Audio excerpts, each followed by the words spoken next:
actually did.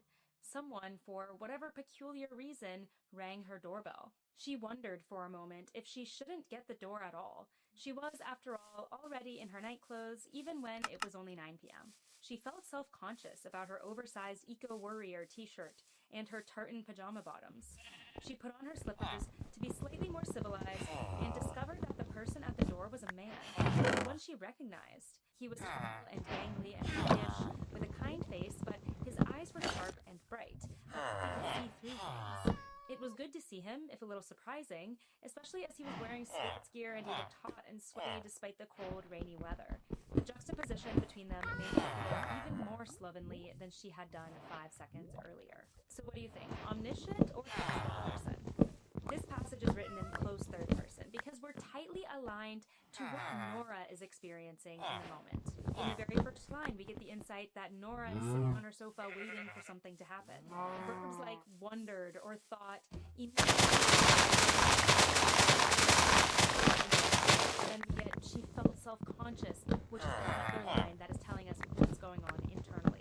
Even when she is describing a man who shows and that perspective. The description is how she sees him, the things that she notices about him, like that he's tall and gangly and boyish with a kind face and his sharp and bright eyes. We get her reaction to seeing him with the line, "It was good to see him." And again, hear what she's feeling with made her feel even more slovenly than she had done 5 seconds earlier. There's really no commentary from the narrator here, so we're fully third person. Now let's look at the second example, which is Little Fires Everywhere by Alice Ing.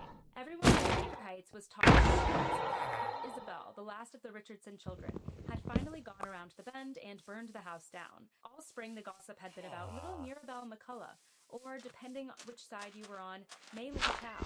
And now, at last, there was something new and sensational to discuss. A little after 7 on that Saturday in May, the shoppers pushing the grocery carts in heard the fire engines wail to life and careen away toward the duck pond. By a quarter after 12, there were 4 of them parked in a haphazard red line along Parkland Drive, where all 6 bedrooms of the Richardson house were in, and everyone the smoke rising like a dense cloud. Later, people would say that the sign was there on the wall, that Izzy was a little lunatic, that there was something off about the Richardson family, that as soon as they heard the sirens that morning, they knew something terrible had happened. By then, of course, Izzy would be long gone, leaving no one to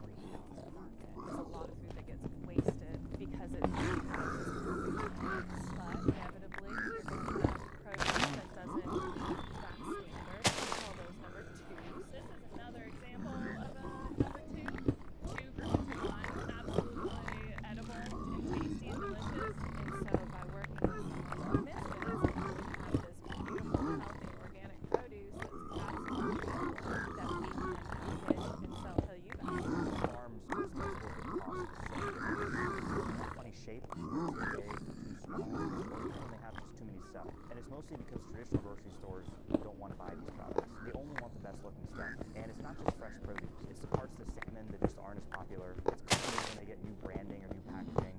It's pasta noodles when they get packaged in the wrong box. In this market, we buy all that perfectly good food. We pass on savings to our customers. We refrigerate 1 million pounds of high quality food, and we're just getting started.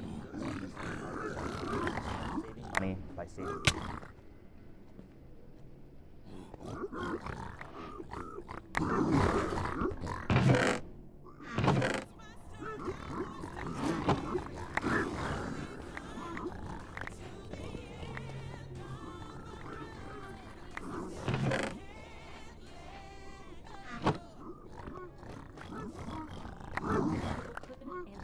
Say whatever they liked. What do you guess for this one? Omniscient, right? Because we don't in any specific character's mind in this passage. We're really following the community as a collective and getting those little bits of insight from the narrator themselves. It begins everyone in Shaker Heights, not bringing us into a specific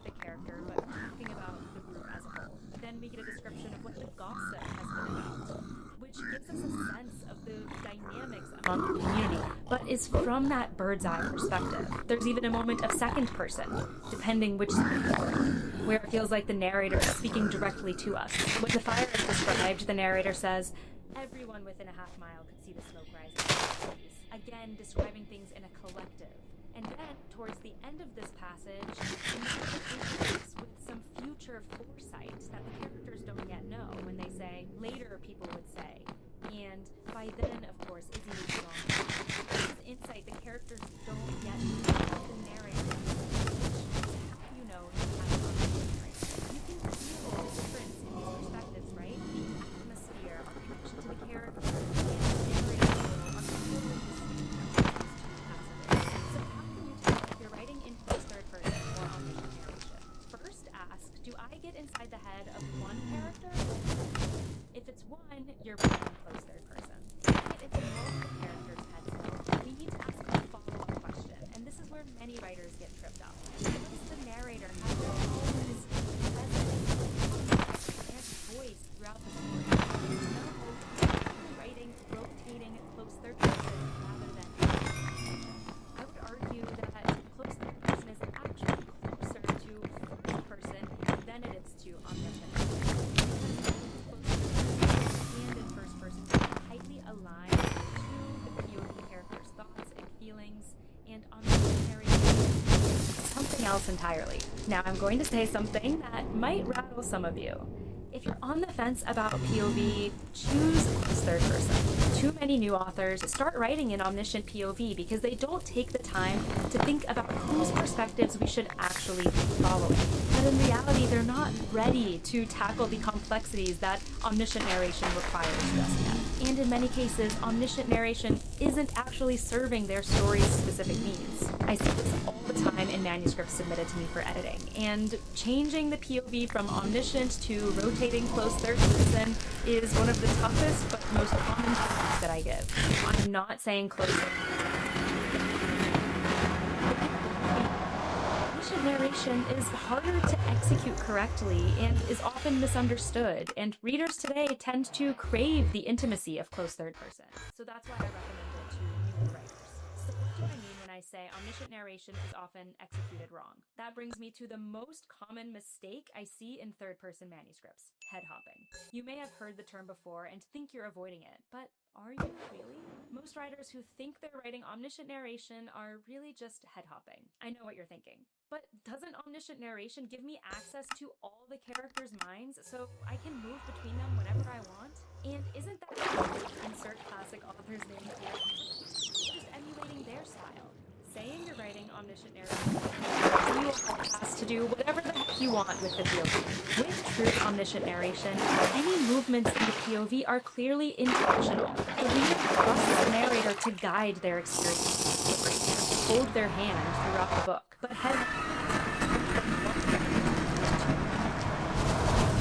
no discernible reason, following no discernible pattern, all seemingly at random. You're not actually writing omniscient POV, but just a messy version of rotating close third person. It's jarring, disorienting, and erodes the reader's trust. Because if we're constantly shifting perspectives, we don't have enough time to actually form a connection to any of them. The reader doesn't know whose story it actually is because we're constantly getting jostled around, and it feels like whiplash. So now I want you to put on your editing cap and see if you can spot the head hopping in this passage. Megan watched the fireworks go off above the parapet.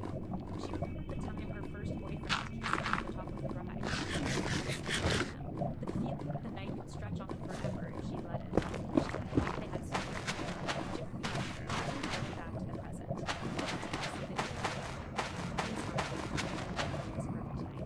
I'm craving some fried Oreos, she said. Did you notice the head hopping? We begin in Megan's POV indicated by the line Megan watched. Then we get a brief flashback into her memory. And then here's the slip.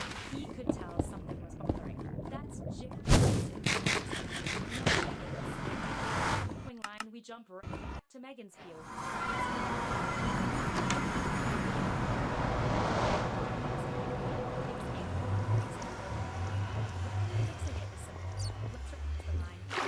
Something was bothering her.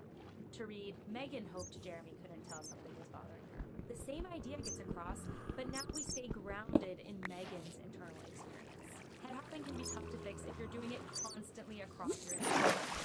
But if you think you might be running into this issue, take the time to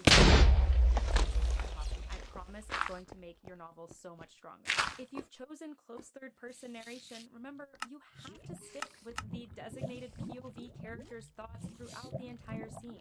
You can't talk to another character, not even for a single line. All thoughts, emotions, and judgments must come from the POV character, or at least be observable by them through the other's actions, dialogue, or gestures. But what do you do if you need to explore multiple perspectives throughout your story? That's when you can use rotating close third-person narration, where you switch between perspectives at designated chapter breaks. But for each chapter,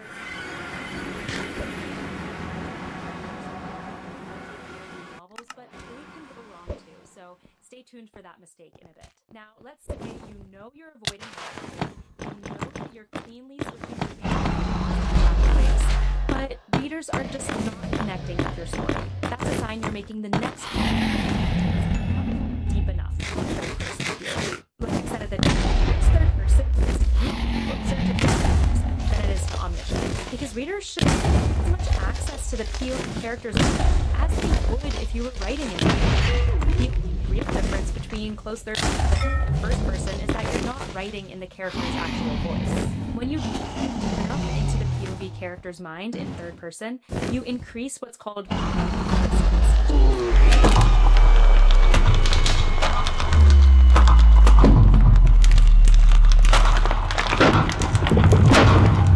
to remove as much as you can.